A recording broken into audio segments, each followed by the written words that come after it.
तो पिछले पार्ट में हमने देखा था कि जब जिन वहाँ होली पूल के पास पहुँचता है तो वहाँ पर उसे डिंकुन मिलती है, लेकिन अभी वो डीप स्लीप में थी। तभी वहाँ अचानक से मोबिंग आ जाता है जो कि इतने समय से चेन की बॉडी के अंदर था। उसने सामने आते ही जियोंग और जियांग को पकड़ लिया था, लेकिन जिन उसे वॉइड स्टाफ देकर उन दोनों को बचा लेता है। पर वहाँ मोबिंग ने उस वॉइड स्टाफ का यूज कर जियाओ ड्रैगन को आजाद कर दिया था। वो उसकी मदद से जिन पर भी हमला करता है, लेकिन जिन किसी तरह से उसे रोकता है और बाद में जब डिंकुन जाग जाती है तो वो दोनों ही मिलकर मोबिंग की सोल को ही खत्म कर देते हैं। अब आगे तो इस पार्ट की शुरुआत में हम देखते हैं कि डिंकुन अभी जिन के आसपास घूमते हुए उससे कह रही थी कि उसने आने में कितनी देर कर दी, क्योंकि जब से वो यहाँ पर कैद है तब से उसे रोज यहाँ कैद घोस्ट स्पिरिट्स की आवाजें सुननी पड़ती थी। अब जिन उससे माफी मांगता है।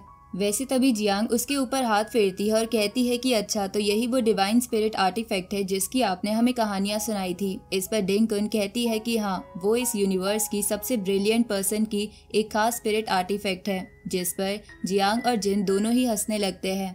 वैसे अब तभी जिन की नजर वहाँ जियोंग पर जाती है जो कि अभी चेन को उठा रहा था। चेन अभी जिंदा तो है, लेकिन उसकी सोल डैमेज हो चुकी है क्योंकि मोबिंग की सोल फोर्स से उसकी सोल को रोके हुए थी, वरना मोबिंग चेन को कंट्रोल नहीं कर पाता। वैसे अब जिन जियोंग से दूर हटने को कहता है और खुद वहाँ बैठकर अपनी एनर्जी से मोबिंग की जो सोल के कुछ टुकड़े हैं चेन की बॉडी के अंदर, वो उन्हें डिस्ट्रॉय करने लगता है। अभी इस चीज में डिंकुन भी उसकी मदद कर रही थी, लेकिन वो दोनों मिलकर भी ऐसा नहीं कर पाते। और अब जब चेन जिन की एनर्जी को अपनी बॉडी में संभाल नहीं पाता तो उसे रिलीज कर देता है, जिससे वो दोनों ही वहां से पीछे हट जाते हैं। वैसे यहाँ डिंकुन जिन को बताती है कि मोबिंग की सोल ने चेन की सोल को लगभग पूरी तरह डिस्ट्रॉय कर दिया है, जिस वजह से हम चाह कर भी उसे ठीक नहीं कर सकते। अब तभी चेन भी कहता है कि सीनियर, आपको मेरे लिए अपनी एनर्जी वेस्ट करने की जरूरत नहीं है। आप मेरे लिए बस इतना कर देना कि जब आप सी गॉड से मिलो तो उन्हें मेरी जान बचाने के लिए एक बार थैंक्स कह देना। वैसे अभी जब वो ये सब कह रहा था तभी इतने में वहाँ पर एना आ जाती है और कहती है कि ये बात तुम खुद ही उससे मिलकर क्यों नहीं कहते। अभी जियांग उसे देखकर कह रही थी कि अच्छा, तो तुमने छुपकर हम पर नजर रखी हुई थी। इस पर एना कहती है कि हाँ, लेकिन अगर मैं छुपकर नहीं रहती तो अभी इस चीज को नहीं ढूंढ पाती। और अब इतना कहते हुए वो अपने हाथ में एक फ्लावर निकाल लेती है। ये असल में 7 कलर लोटस है। डिंकुन इसे देखकर कहती है कि तुमने इसे होली पूल के अंदर से चुराया है। साथ ही वो बताती है कि ये एक बहुत ही ज्यादा हाई इफेक्टिव मेडिसिन है। इस पर एना कहती है कि इसे मैंने कहाँ से चुराया है ये चीज अभी मैटर नहीं करती, क्यों ना अभी हम किसी की जान बचाने पर ध्यान दें। अभी यही सेम चीज वो जिन से भी कहती है और पूछती है कि तुम इस बारे में क्या कहते हो, जिस पर जिन कहता है कि इस सिचुएशन पर तुमने हमारी मदद कर कर खुद की जान बचा ली है। वैसे इसके बाद अब वो उस लोटस का इस्तेमाल चैन के ऊपर करते हैं और अगले ही सीन में चैन पूरी तरह से ठीक हो जाता है। वो अभी एना को थैंक यू कह रहा था, जिस पर एना कहती है कि हाँ ठीक है। वैसे फिर वो जिन से कहने लगती है कि अब जब हमने समाज सेवा कर ही दी है तो क्यों ना अब हम उस टेम्पल के अंदर चलें। इस पर जिन उससे कहता है कि तुम सच में हर चीज के लिए बहुत जल्दी में रहती हो। वैसे इसके बाद अब वो सभी आगे बढ़ते हैं और फिर उस टेम्पल के गेट पर आकर जिन अपने वॉइड स्टाफ की एनर्जी से वहाँ का गेट खोल देता है। अब गेट खुलने के बाद जब वो लोग अंदर आते हैं तो वहाँ पर एक बहुत बड़ा स्टैचू रखा हुआ था। ये जिस लेडी का स्टैचू था ये थोड़ी थोड़ी दुआन की तरह दिख रही थी, इसलिए उसे देखकर जियोंग कहता है कि कहीं दुआन ही तो सी गॉड नहीं है। जिस पर जिन कहता है कि अगर सच में ऐसा है तो सच में ये कितनी कमाल की बात है।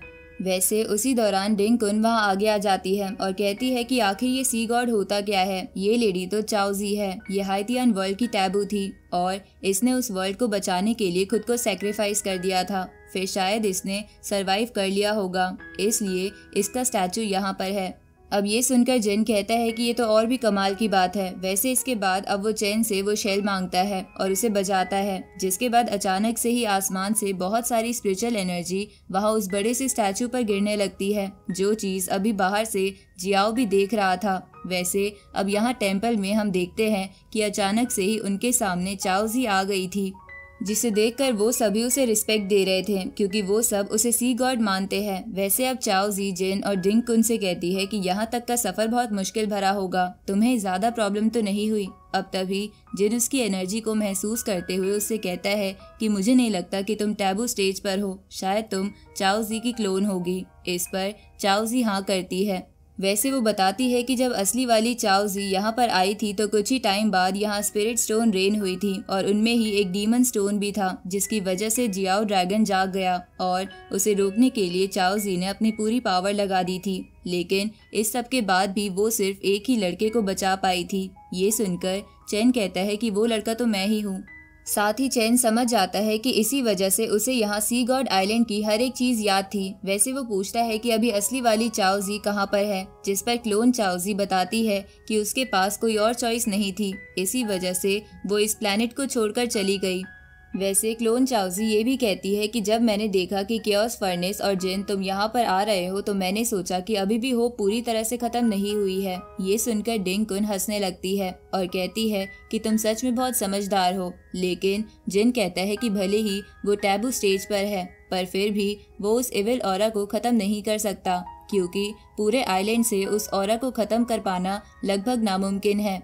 इस पर चाओ जी कहती है कि मेरे पास इसका भी एक रास्ता है और इसके बाद वो उन्हें एक स्पेशल आर्टिफैक्ट के पास लेकर आती है।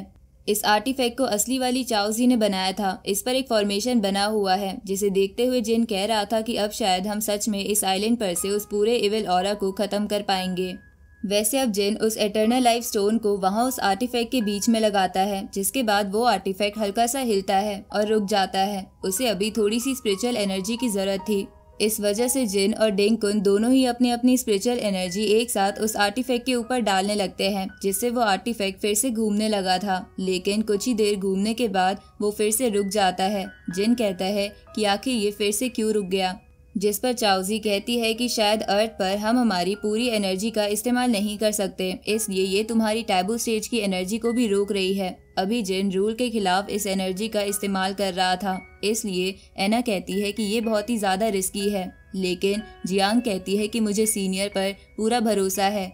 यहाँ डिंगकुन अभी जिन से कह रही थी कि हमें जल्दी इस पर और एनर्जी डालनी होगी, वरना ये इविल एनर्जी और ज्यादा रिलीज होने लगेगी। जिसके बाद जिन दोनों हाथ आगे करता है और पूरी एनर्जी उस पर डालने लगता है। जिन अभी कह रहा था कि मुझे बताना होगा कि ये अर्थ मेरा घर है और इसे प्रोटेक्ट करने की जिम्मेदारी मेरी है। हम देखते हैं कि फाइनली अब वो एटर्नल लाइफ स्टोन उस इविल ऑरा को डिस्ट्रॉय कर देता है, जिसके बाद उसके अंदर से बहुत ही तेज लाइट निकलकर वहां सी गॉड आइलैंड के आसपास फैलने लगती है। इससे बाहर वो जो ड्रैगन अभी अभी कैद हुआ था वो एनर्जी पार्टिकल बनकर उड़ जाता है। साथ ही साथ जो अजीब से पानी वाली रिवर थी वो भी फिर से साफ हो जाती है और हम वहां पर जियाओ को भी देखते हैं। वो भी इविल ऑरा की वजह से जिंदा था, इसलिए अब वो भी एनर्जी पार्टिकल बनकर हवा में मिल जाता है। इसका मतलब अब उसकी सोल भी प्योरीफाई हो चुकी है।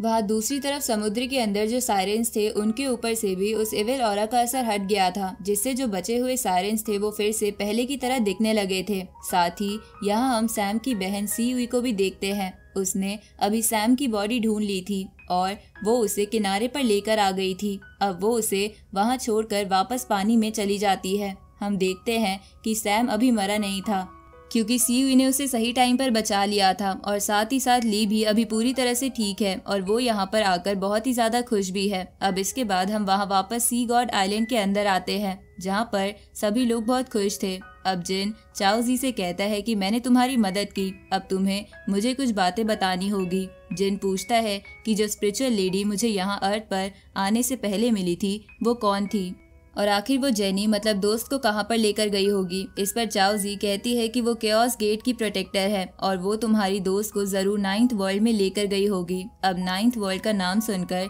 जिन हैरान हो जाता है, लेकिन इसी के साथ ये पार्ट भी यहीं पर एंड हो जाता है।